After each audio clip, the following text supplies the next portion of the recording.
GOP leadership in the Senate headed for a vote between two senators who have clashed in the past on the vision for the party.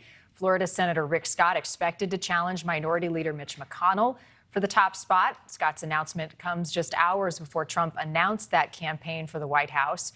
The former president previously said that Scott should replace McConnell as leader, and McConnell has held that post since 2007. Moments ago, Joe Khalil spoke with Republican Senator Tommy Tuberville about who he plans to support, and here's what he said about that. I'm going to support Leader McConnell.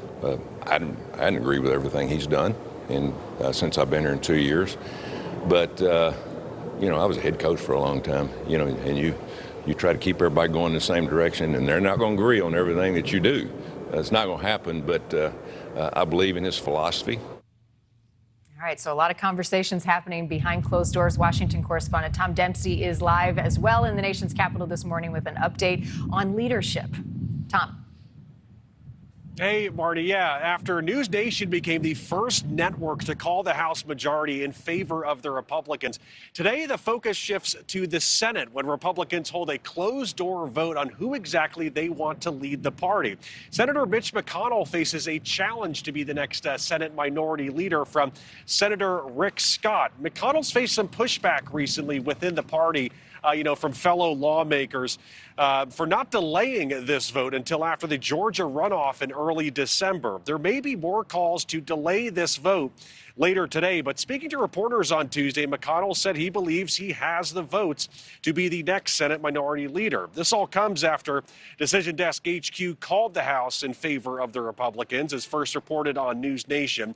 10 races still remain undecided, but Republicans, hit that magic number of 218 as we were on the air Tuesday evening. With that majority, Representative Kevin McCarthy will be the Republican nominee for House Speaker, supported by 188 of his colleagues in a secret ballot on Tuesday. But in a possible warning sign, 31 Republicans actually opposed McCarthy. And to become Speaker, he will need near unanimous support from the party when the vote heads to the full House when the new Congress convenes in January. Some Republicans remain upset McCarthy, has really downplayed possibly impeaching President Joe Biden next year and other cabinet members. But McCarthy said unifying Republicans will be a priority. When the conference is this tight, I think we all work together. At the same time, nobody's going to have more power than anybody else. A majority like this, 4 people could decide the future, whatever it goes. So either we're going to lead as a team or we're going to lose as individuals. And I think at the end of the day, we will lead as a team.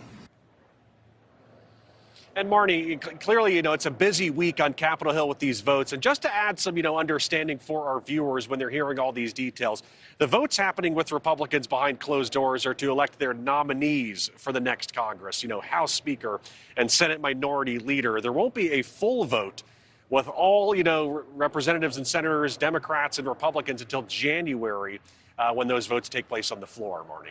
And Tom, we've been talking a lot about Republicans, but what about Democrats? What do we know about their leadership?